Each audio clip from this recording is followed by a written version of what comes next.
Growing up, Monopoly was one of my favorite games, probably like you. It still is one of my favorite games. So today I want to share with you guys some ways to dominate in Monopoly so that when you're playing with your family or friends, you can totally win. And then I want to also apply those lessons into real estate. What do we learn from Monopoly about investing in real estate? So my name's Miles Pitcher. I'm a loan officer. I own a company called Superior Lending. So is Monopoly a game of chance? Is it all about just the luck, the roll of the dice? I don't think so.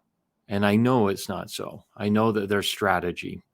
So what type of player are you with Monopoly? Like, for example, do you believe that Boardwalk and Park Place are the most valuable properties to have and own? Or do you believe that building as many hotels as fast as possible is the right strategy? Or do you just roll the dice and see what happens? Well, I'm going to show you today some tips to dominate and show you that there really is a strategy behind this. Okay. So first of all, understand that there are different phases of the game. In the first phase of the game, where you're just starting, you need to acquire and buy every property you can. If you land on it, you buy it. Okay. Don't sit there and hoard your cash and hold on to it. Just buy it, right? As people start getting monopolies or all of the color sets and putting houses and hotels on them, yes, then you may have to pay some more money if you land on those and pay rent. But in the beginning, spend your money, acquire the properties. If you get sent to jail, do not sit there and wait for your turn, the number of turns to come out of jail. Pay the $50, get out so you can continue on acquiring as many properties as possible. So there are some color groups that are definitely more valuable than others. And these are the ones that you should purchase, trade, do what you can to acquire them. Orange, red, yellow, light blue, and green in that order. Okay. The dark blues, the Park Place, Boardwalk, those are way down the list. So think about this. The probability of rolling a 7 is very highest, right? You roll 7 more than any other number. Closely followed behind that are the 6, 8, and 9. And as you look at the board and from where the starting points where people begin, go, free parking, jail, and you roll the dice, these are the properties that have the highest probability, and these properties get landed on more than any other properties in the game. So that's why it is advantageous to acquire them and negotiate and trade for them. Railroads. So I like railroads because you can acquire them reasonable price and you immediately start getting some really good returns on the rents for when people land on them, right? 1, 2, or 3. The ideal is to get 3 to 4 of the railroads. And I like them because they're on all 4 sides of the board. They're evenly distributed. Now, this one is brilliant to me, and I never thought of this, but understand that there are only 32 houses. So as you build your color groups and you start putting houses on your properties, you may want to stop with just houses and not put a hotel on there because there are not enough houses to, if people are just doing houses, you're going to run out of houses in the game. And that will stop and prevent other people from maximizing the values of their properties. It's a brilliant move. Pay attention to it. Watch what the inventory of that houses are doing.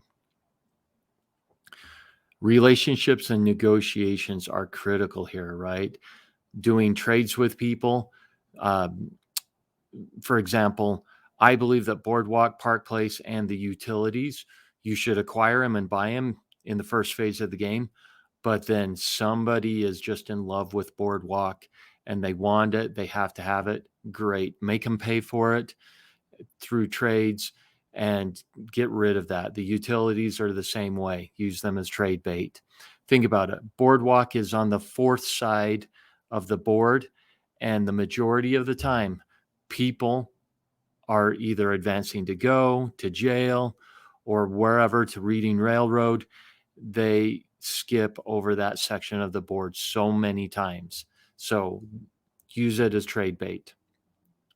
The other thing in relationships is this, is that you can make deals with people and you have to, and there are some legal ways to do that. For example, you can have a handshake deal with someone that if they land on your property that has all the houses on it, it's expensive, you can say, I'm going to not charge you rent if you land on my properties. And that's not breaking the rules, which is phenomenal.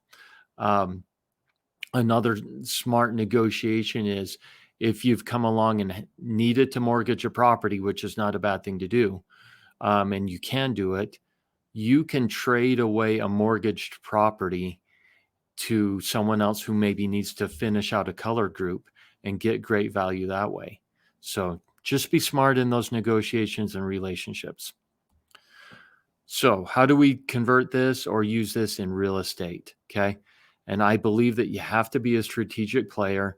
You have to have a plan. It is not a roll of the dice when it comes to real estate. Okay. So I believe you have to have a really awesome team around you. Your cousin may be a realtor. Well, they may be good, but there are experts out there who are fabulous at helping you plan, get the numbers nailed down, and things lined up so that you can be successful in building properties and all this passive income. So you want to have a top realtor, loan officer, financial planner, and I would even add in a CPA in there that are all part of your plan. And you need to look beyond just saying, I'm buying a home. You need to be looking 2, 3, 4 steps ahead on what you're going to be doing. For example, your first home you buy, are you buying it just because it's an affordable home that you could get into? Or are you looking at that saying, can I convert this to a rental? Would it be a good rental down the road? Great questions to ask. A really good realtor is going to help you evaluate that. Okay, so make a plan to acquire multiple properties. We have so many strategies in helping clients to do this. House hacking, I know that doesn't sound like the best thing, but house hacking is buying a primary residence, living in it for a period of time, and then buying another primary residence and converting the first one to a rental. And you just continue repeating that. 5% down multifamily conventional loans, brilliant way to acquire more doors and faster. DSCR or debt service coverage ratio loans, these are incredible loans that have been super powerful in helping our clients to acquire additional properties, even short-term rental properties or nightly rental properties. We have a bunch of them. So tip number 3, diversification, right? Finding different types of property and then different locations. Having properties and locations that are always going to be in demand. Like I personally have my properties near universities, which I feel confident that they will always be in demand. Then leverage and debt management. Are you sitting on a ton of equity that's doing nothing for you? Or should you be looking at using some of that equity to go out and acquire more properties, right? First phase of the game, the acquisition phase, and building up the number of doors. Remember that this is a long-term view, right? Real estate is. In Monopoly, it's not a short game. When you land on that first property and you buy it, your return on investment is not going to be phenomenal. But as the game goes on, you acquire more properties, you complete color groups, that's where you get the greatest return on investment. The same is true for real estate. You may look right now and go, rates are high, home prices are high, but take a long view and understand this property will appreciate. You'll have opportunities to refinance and get lower rates at some time in the future. And don't forget to count in the things that the professionals will help you see. For example, writing off depreciation, accelerated depreciation, or cost segregation studies. These are all things we can help you with. We love strategizing with our clients. We love helping them figure out a game plan to build wealth. My best clients are people who are buying one property every single year. Please feel free to reach out to us if you ever have any questions on things. Thanks for watching. My name's Miles Pitcher.